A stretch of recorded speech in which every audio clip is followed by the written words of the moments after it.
Y vámonos tendidos con esta versión de Conexionistas que bueno, pues yo creo que vamos a empezar a hablar vamos a empezar a llamar la mesa de análisis político o mesa de análisis judicial, como ustedes prefieran. Yo creo que podemos ir viendo ese tema, pero por lo pronto aquí estamos, ¿no? Claudia Aguilar, bienvenida, ¿cómo estás? Hola, qué gusto saludarles. Y Buenas tardes. Alejandro Envila Fisher también, bienvenido, ¿cómo estás, Alejandro? ¿Cómo estás, Claudia? ¿Cómo estás, Armando? Pues aquí estamos en un tema que, bueno, como controversial, como hemos venido platicándolo con ustedes dos, ¿no? En temas de constitucionales y temas que tienen que ver con las leyes. Y ahora, hoy, bueno, fue en la madrugada, fue hoy, que se aprobó todo este tema de pasar la Sedena, perdón, pasar la Guardia Nacional a la Secretaría de Defensa Nacional, a la Sedena, y estamos viendo ahorita los temas, pues se nos pareció una buena idea hablar de ese tema. Y pues no sé cómo la vean, cómo quieren arrancar, quién podría decir, porque a mí lo que me preocupa y lo que estoy viendo mucho en internet es la pregunta. ¿Cómo nos va a afectar a nosotros, los ciudadanos de Apatín, los que estamos en la calle, los que vivimos el día a día? ¿Cómo nos va a afectar este tema de que la Guardia Nacional ahora sea parte de las Fuerzas Armadas de México? Híjole, pues sí, nos va a afectar de manera bastante preocupante, me parece que creo que yo sin duda creo que sí son de los grandes, pues temas de retrocesos en materia de derechos humanos, en materia del ejercicio de las libertades. Sí me parece que esto ya era lo que faltaba en términos, digamos, pues de lo que se conoce ampliamente como la militarización del país, con independencia de que tengamos a muchos opinólogos diciendo que formalmente que se puede entender como militar o no. Al final del día, pues esto diría de alguna manera es no solamente una traición a esta idea de tener una Guardia Nacional con mando civil, pero realmente trasladar, digamos, la Guardia Nacional bajo el control de la Secretaría de la Defensa Nacional, sin duda puede aumentar el riesgo de todo tipo de abusos contra los derechos humanos, contra las libertades, desde luego incluido y de manera no solamente destacada, pues la tortura, obviamente las detenciones arbitrarias. Tenemos problemas graves de desapariciones forzadas de personas que seguramente se verán robustecidos y por qué no, la verdad me cuesta trabajo hasta decirlo, pero incluso pues tema de la posibilidad de que existan ejecuciones extrajudiciales en un contexto muy complicado como el que tenemos. Pero de esta reforma de la Guardia Nacional, que lamentablemente, como platicábamos acá, y qué bien que digas, ¿no? Esta mesa pues se va a volver de análisis político porque empezamos con plan B, que nos llevó a este plan C, y esto es parte de ese plan C. Sí. Justamente esta reforma es parte del plan C, y creo que esta reforma, ya aprobada en la madrugada por los mismos 86 votos que se requerían en el Senado, ¿no? Como pasó con la judicial, si las vemos de manera integral, esas dos son suficientes para generar mucha preocupación. ¿Por qué? Porque al mismo tiempo que con una reforma que no se limita a trasladar, digamos, la operación o el mando de la Guardia Nacional a la Secretaría de la Defensa, sino que es una reforma que al mismo tiempo que se amplía el catálogo de estos delitos que merecen prisión preventiva oficiosa, aquellas, digamos, ámbitos donde en lugar de juzgarse en una jurisdicción civil, se van a juzgar en la jurisdicción militar, lo cual amplía el marco de discrecionalidad. Pero al mismo tiempo se cambia por primera vez desde 1917 la redacción del artículo 129 constitucional que, para no ser tan técnicos, se limita a decir en tiempos de paz, ¿qué es lo que puede o no hacer, digamos, o pueden o no hacer las Fuerzas Armadas en nuestro país? Entonces, normalmente cuando teníamos estos problemas de militarización en cualquier otro sexenio previo a este, ¿no?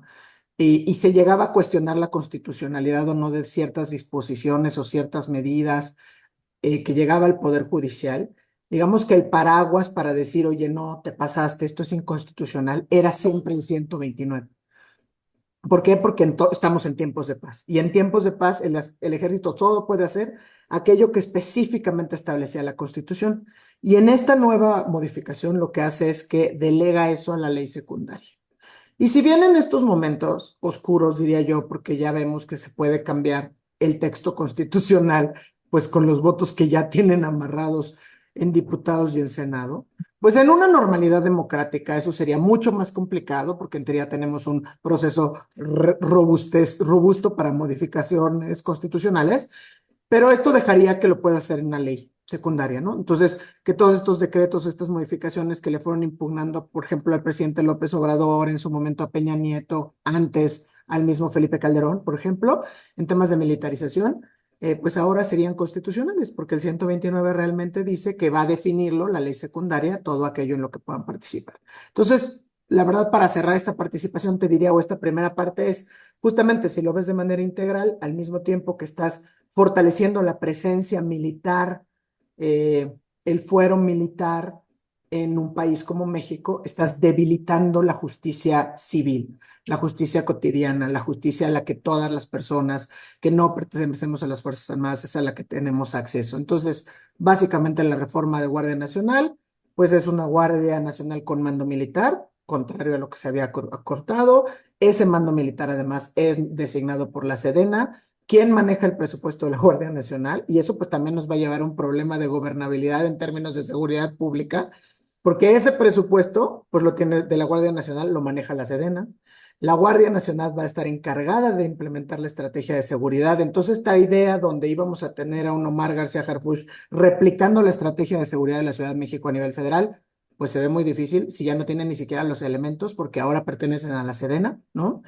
Y esto que es sumamente preocupante, que genera alarmas incluso en pues, personas defensoras de derechos humanos y en la ONU misma, los elementos de la Guardia Nacional solo podrán ser juzgados por tribunales militares, ¿no? Entonces, creo que todo esto sería suficiente como en términos para que nos platiquemos, para que nos preocupemos, perdón, para que lo platiquemos y pues claramente el resumen es, se permite mucho más poder militar en tiempos de paz, muchas más funciones para el ejército y los policías federales, pues fuera de la Guardia Nacional.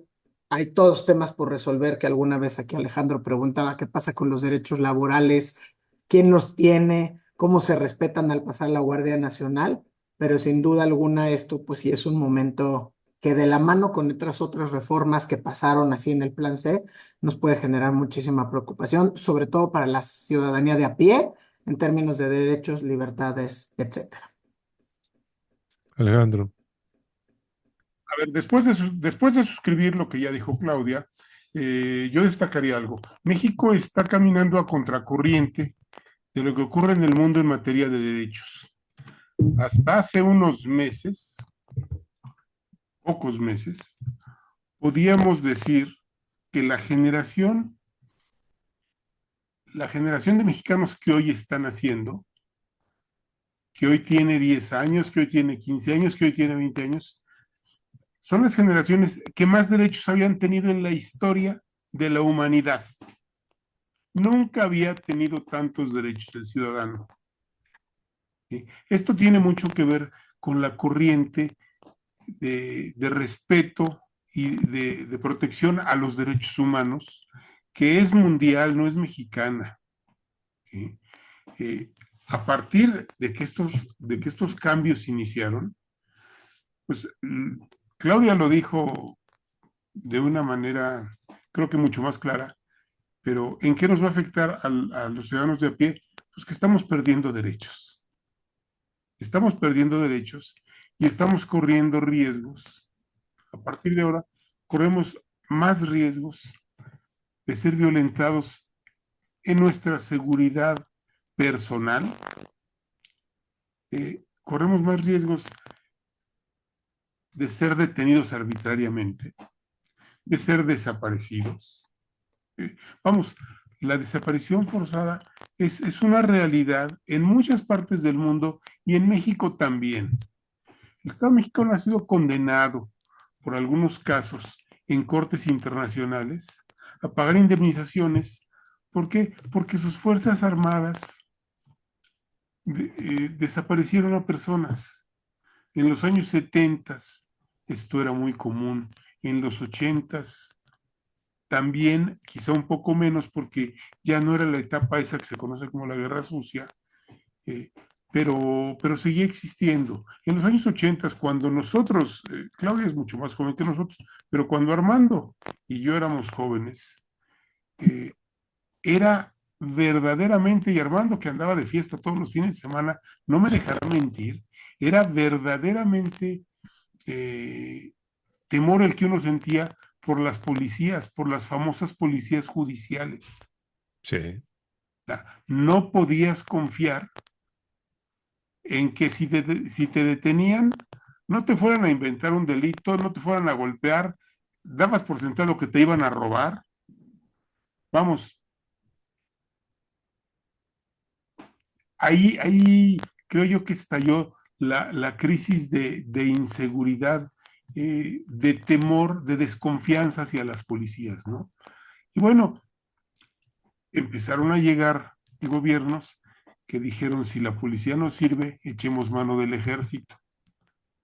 Y con este discurso grandilocuente de que el ejército es la institución más respetada y, y con más credibilidad y con más apoyo de la sociedad, fueron avanzando poco a poco. No digo que los militares, los gobiernos civiles con esta idea. Sí. Cierto es que, a ver, el ejército mexicano es un ejército popular, sí. No es un ejército de élite como el ejército norteamericano o como los ejércitos sudamericanos, varios de ellos entrenados por exnazis, formados por exnazis. A ver, el ejército mexicano es popular, es un ejército del pueblo, dicen. Vamos, pero de ese concepto de popular a decir que el ejército es pueblo uniformado, hay un pequeño pasito que se llama demagogia. Sí. A ver, las Fuerzas Armadas, y esto puede sonar muy hollywoodesco, pero es cierto, las Fuerzas Armadas no son un bisturí, son una espada. Con las Fuerzas Armadas difícilmente vas a desarrollar labores de inteligencia y operaciones quirúrgicas para desarmar grupos de la delincuencia organizada. El día de hoy, Omar García Harfuch decía en el Senado, defendiendo esta reforma, que lo que él está proponiendo, y habría que ponerle atención, yo no sé si vaya a tener los elementos para lograrlo, pero lo que él está proponiendo es trabajar mucho más en inteligencia. Pues ojalá que trabaje mucho en inteligencia y ojalá que le vaya muy bien de verdad. Claro. Pues porque le quitaron la policía, porque ya no tiene policía. Y eso es delicado. La policía hoy depende de la Secretaría de la Defensa Nacional. Eh, Claudia lo dijo y no hay que perder de vista esto. Vamos, se está fortaleciendo el fuero militar y en eso también México va a contracorriente. El fuero militar son los tribunales Ujú. especiales en los que se juzga a los miembros de las Fuerzas Armadas. Se había hecho mucho en los años recientes en México para que los militares que cometieran delitos enfrentaran la justicia civil.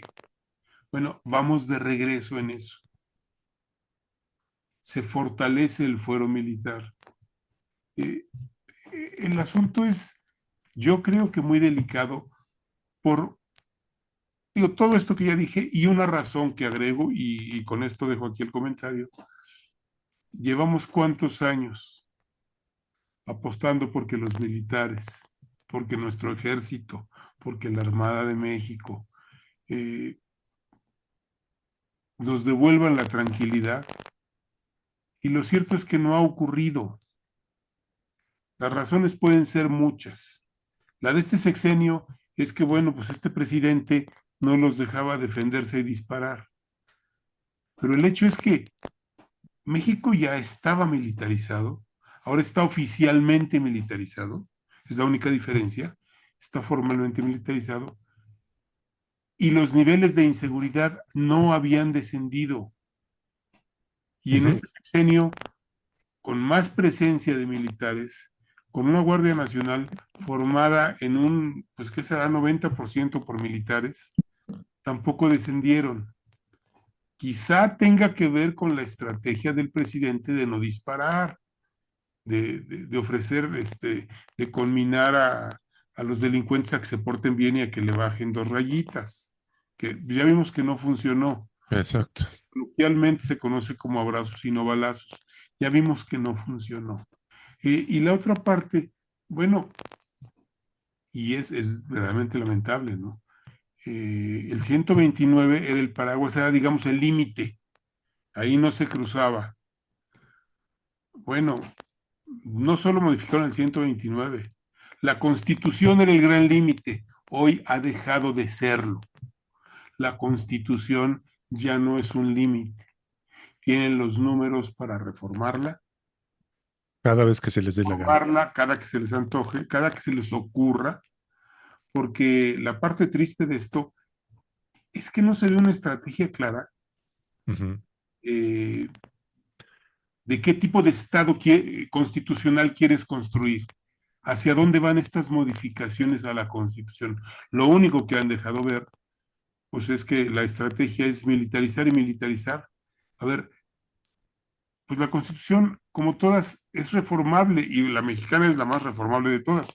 Sí, pero tendría que ser reformable para mejorar la arquitectura del Estado mexicano, Sí, no para esto. no, no para esto exactamente, ¿no? Oye, aquí una de las cosas que hoy, uno de los más grandes argumentos de todos los que están a favor de todo este tema, es que la nueva administración, vamos a decirle de alguna manera, de la Guardia Nacional, pues una de las cosas es que va a ser de formación policíaca.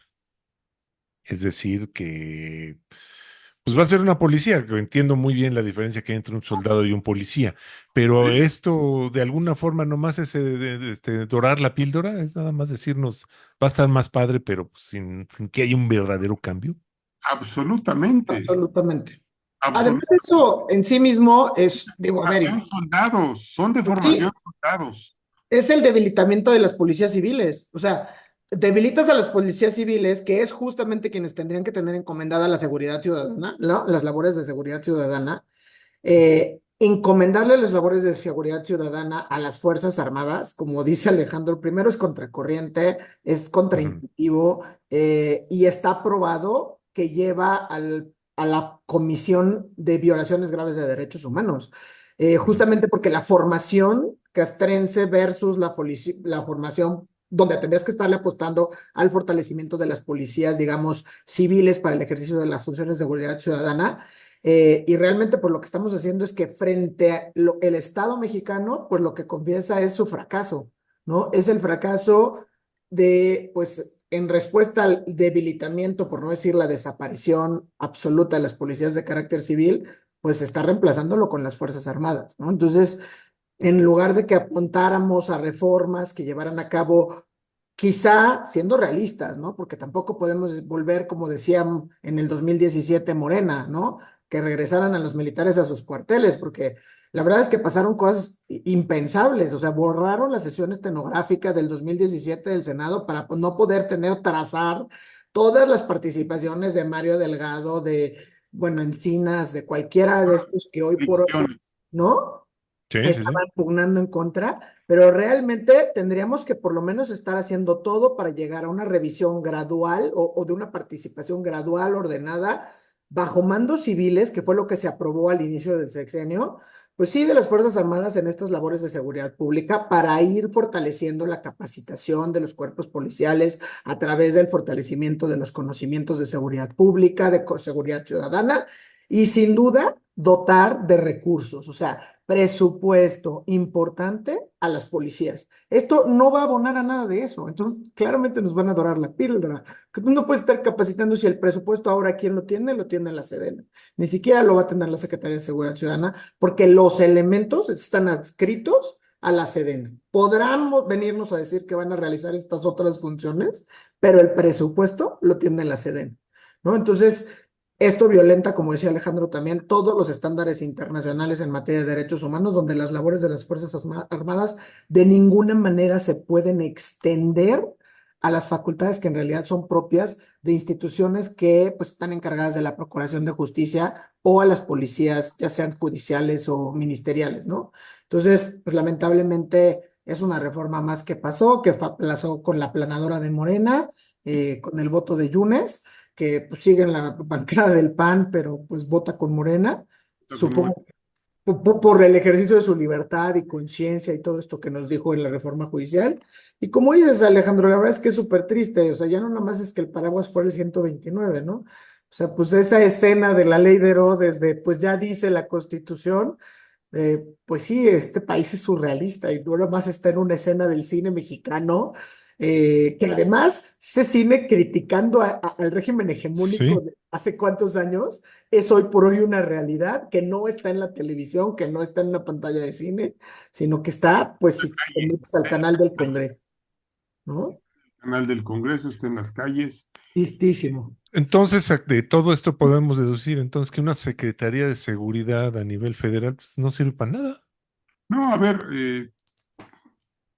se supone, insisto, que va a trabajar en labores de inteligencia, Mm, eh, pero vamos, una Secretaría de Seguridad Ciudadana o Seguridad Pública eh, sin policía, pues es una contradicción, es inentendible y pues puede sí, ser inoperante, puede ser inoperante.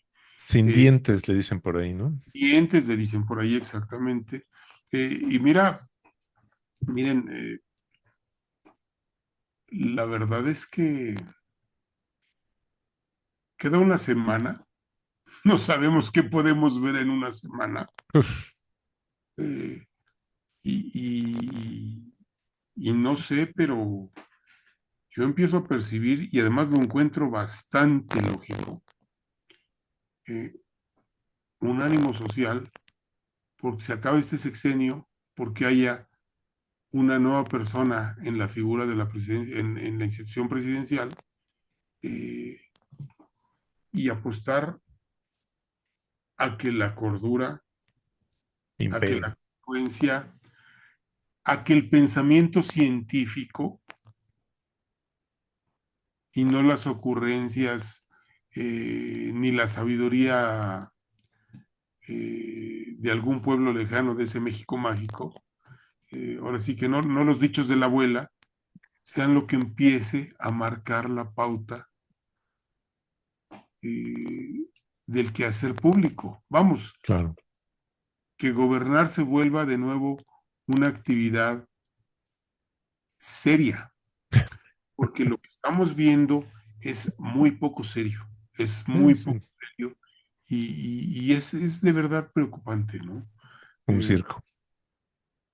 pues un circo aderezado con muchas mentiras, con una estrategia de propaganda eh, que, a ver, podrá ser muy eficaz, pero no modifica la realidad. Claro. Y la realidad hoy nos la marca Sinaloa y el fenómeno delictivo y la guerra de baja intensidad, que pues ya dijo el comandante de la zona militar, ¿no? Eso es lo que vamos a conseguir. Es que no Pues está en sí, nuestras manos. Tienen que ponerse quietos ellos. O sí. sea, una paz narca. Entonces eso es lo que se necesita. Que Pues al los, paso que vamos, ese es lo que sigue. pero entonces, ¿para qué militarizamos? Ni hablar. El problema es que esta estrategia no es nueva. Esta estrategia lleva ya bastantes años y no ha dado resultados. No ha funcionado. Y la agudizas, dicen que la definición de locura es Exacto.